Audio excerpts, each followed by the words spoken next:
Kuipenda nchi ni katika miongoni mwa alama. Tunazungumzia suala zima la kitu kinaitwa uzalendo.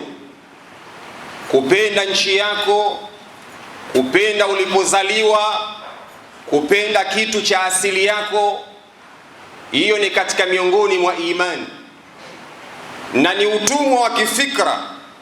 Mara nyingi napenda kuuita hivyo, ni utumwa wa kifikra.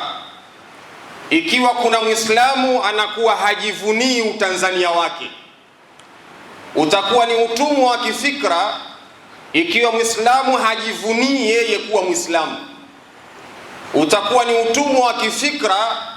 Ikawa yeye hajivunii kuwa Mnyamwezi au kuwa Mdigo, huo utakuwa ni utumwa wa kifikra, kwa sababu haya yote yamewekwa na Allah subhanahu wa ta'ala, na Mwenyezi Mungu yeye ndiyo amechagua kwamba huyu atakuwa Mnyamwezi, huyu atakuwa Mdigo.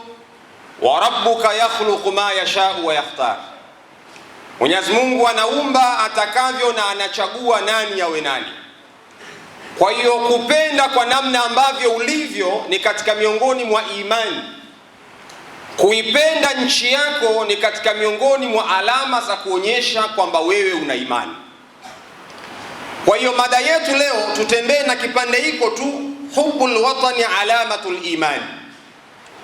Kupenda nchi yako ni katika miongoni mwa alama za kuonyesha mtu huyu ana imani ya sawa sawa.